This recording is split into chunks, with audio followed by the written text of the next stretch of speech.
Building 3 trophy cases today. Let's knock off the chatter and get to work. Good morning and welcome to another Memphis Monday 86. Today we're going to be building 3 trophy cases. Got them right here, so you know what we're looking at. But we're not going to get anything done unless we do what? Right. We need to knock off the chit chat and get to work. I got the stock cut out for all 3 boxes, at least the sides and top and bottoms. Right now I'm working on the rabbet that'll receive the back. Here's a close-up showing you the setup on the saw. This is a piece of remnant right here, and this is a sacrificial fence. I've set the depth of the dado by spacing it out, the thickness of the plywood here, and then the width of the rabbet will be determined by the height of the blade. So then when I run it through the saw, it'll leave this rabbet right here.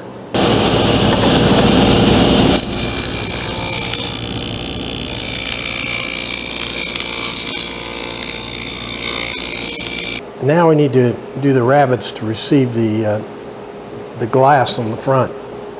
Here is the rabbet. You can see that it's much bigger for the back, and then this rabbet right here is a much thinner rabbet, which will receive the glass from the front. And the glass will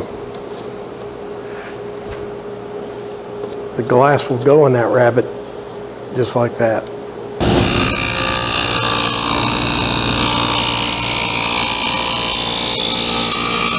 The next thing I do on the sides are to put in these 2 dados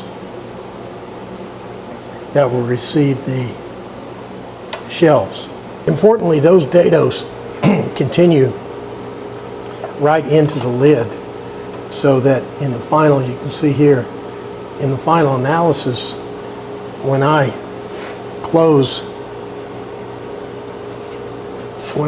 this, the front here, the door, is not supported on the hinges. It's actually supported by the shelving material. Already done with the dado, so I can kind of show you what we're doing here. This is some remnant here that I'm going to stand in for the shelving material, making the dado just like that. So these shelves will slide in and out. Since these dados have to be perfectly lined up within the case, I've set up a stop block here, and I'll cut all. I've got a dado at 13 and a half, and then another one at about 22.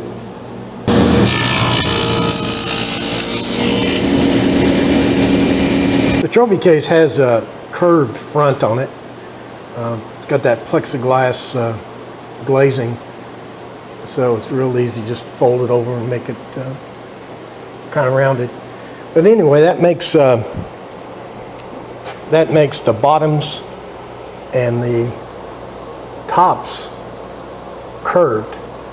So let me go show you how to do that. How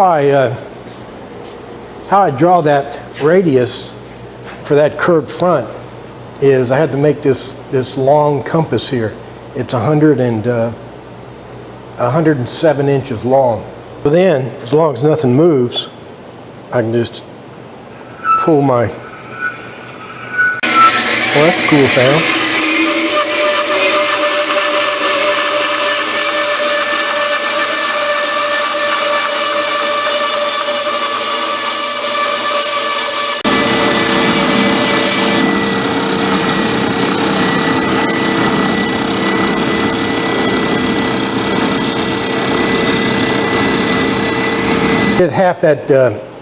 I did half that board just to show you. You can see how close you can get to that line. You make a perfect arc. And not only that, it's nice and smooth and square. Go down here to the other side. This is the side that was just done with the bandsaw, you can see how rough it is and not as precise. Okay, we got this this curved top and curved bottom done. Let's go over and see what the next step is. If you remember, we put a very shallow rabbet on these side pieces, but these end and top pieces are curved, so it takes a special effort to put that rabbet in there. Okay, that's a 1/2 inch straight cutting bit. It's held out about 3/30 seconds to give me the depth of the rabbet, and then it's up about 3/8 off the, it's raised up about 3/8 to give me the width.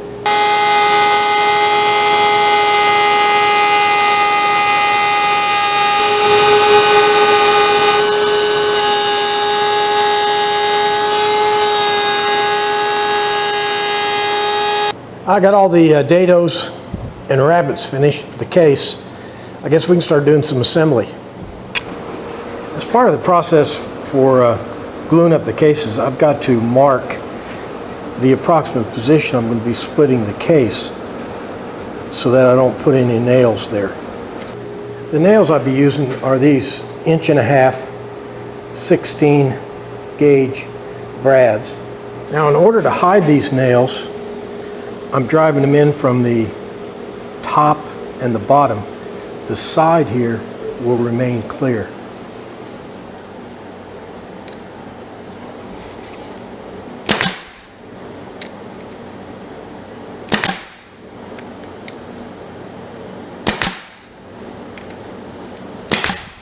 Well, we got the boxes glued up, but we're not going to fool around. While the glue's drying, I'm going to cut out the backs. Now, I don't know if I'm cheating, but I don't even worry about squaring the box up until I put the bottom in. And I just make sure the bottom is nice and square and fits snugly, and that automatically squares the bottom up. I'll stick it in with glue and staples.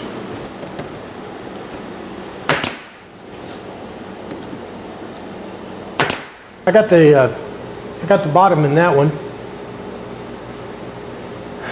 I'll go ahead and put the bottom in the other two, and then we don't worry about cutting the glass.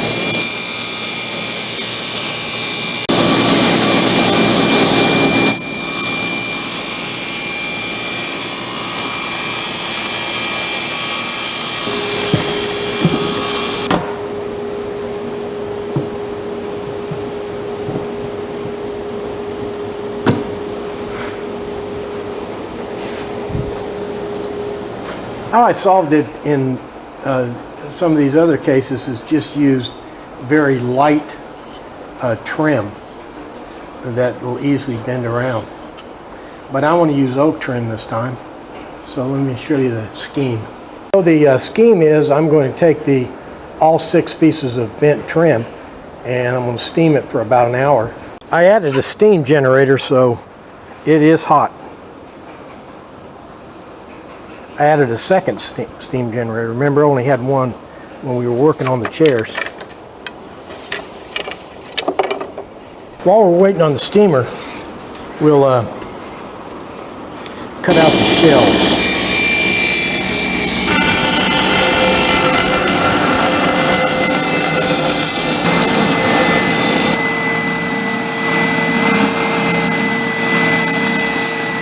Okay, you saw me cutting out these forms. I decided not to go with the screws.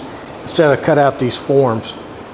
I think it'll stop some of the racking in the trim. Let me show you how it's going to work. I got a piece of oak here that's about the same thickness and length, and I've been practicing. So then you can see the trim then will bend around that form. I got the form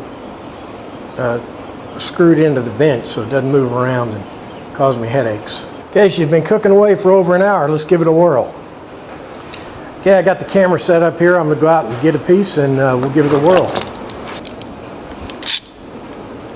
It's cooling off.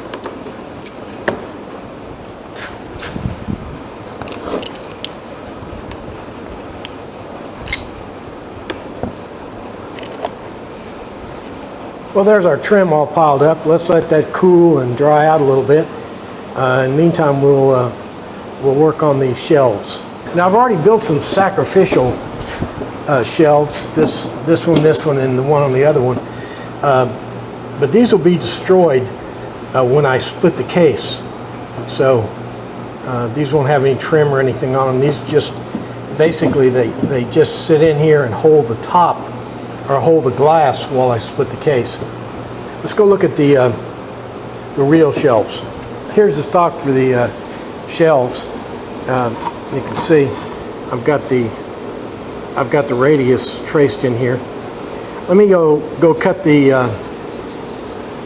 this radius, and we can start thinking about putting some trim on these things. Now my shelving stock is only a ½ an inch, so the trim I'm using is much lighter and more pliable.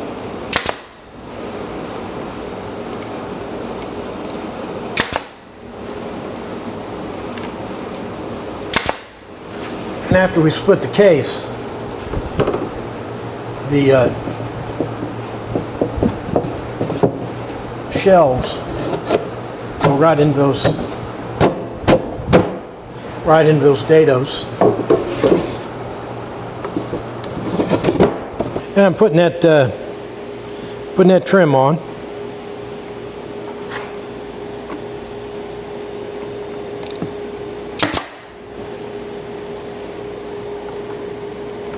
Won't be long.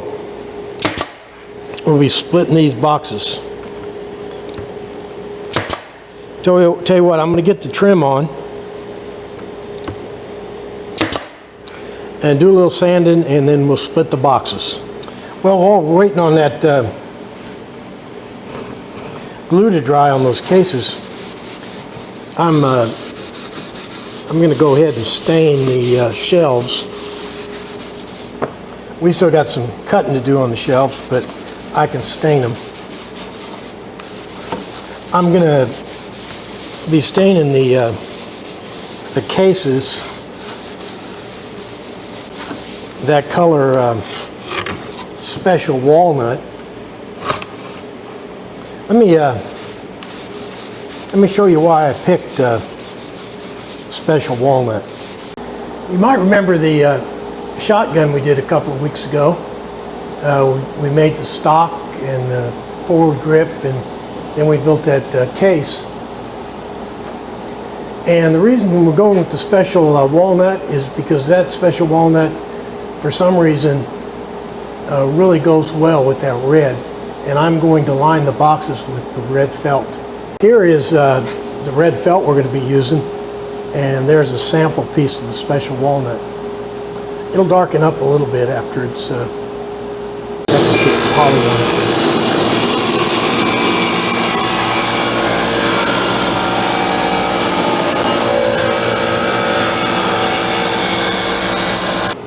I'm putting the hinges on. Once I get the hinges in place, then we can begin to fit the shelves. Okay, I put a couple of shelves in there, but when I try to close this thing, you'll see that it doesn't close.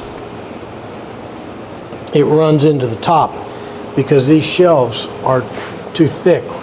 We knew that. That's what I was talking about. We were going to have to fit them. Let me show you how I do that. Okay, I'm going to start off by cutting a 1/4 inch off the bottom edge of the shelf. Of course, I can't just run it through the table saw because the top here is curved. So what I've done is I've clamped it down to a square board, and I'll run it through the table saw. Let's see if it works.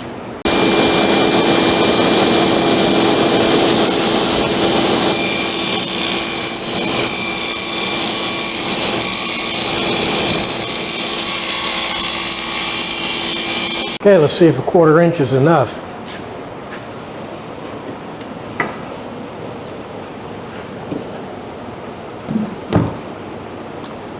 Well, almost. Let me show you the problem. You can see right here, it didn't quite close. See how there's a gap there? Looks like I need to take another 1/8 of an inch off. Well, I seem to have got it.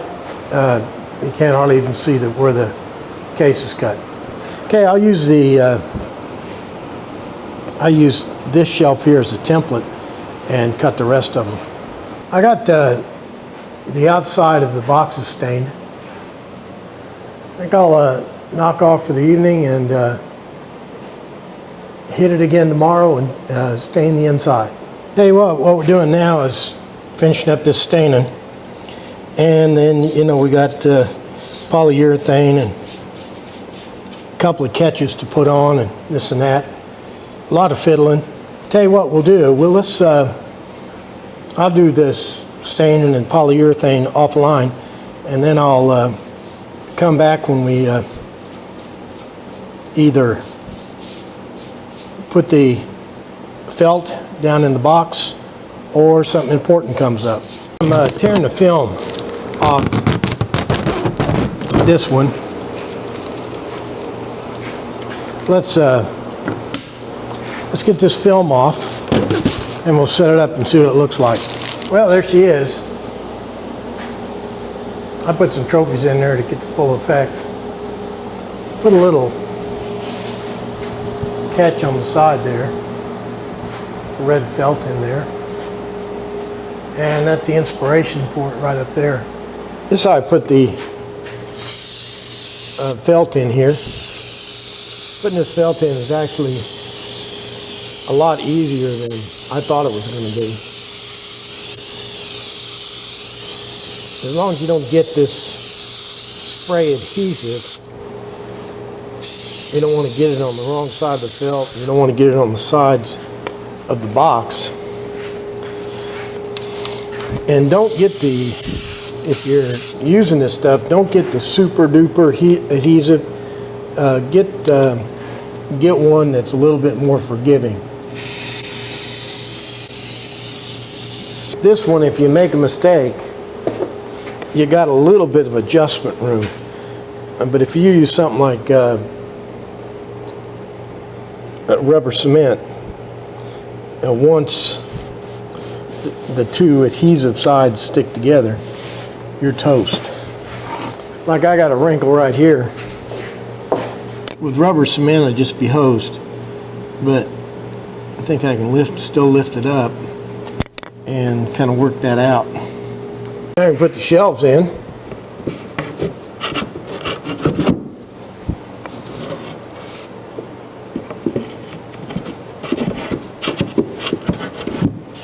I'm putting latches on all 3 boxes.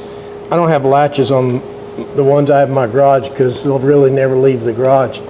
But I don't know what kind of life these boxes will have, so I'm going to go ahead and put latches on them.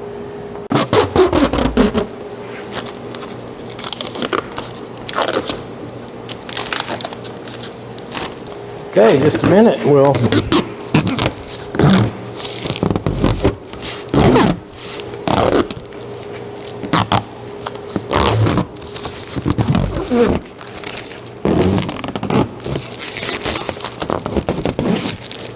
flip it over and take a look at it. Okay, let's get it up on its feet.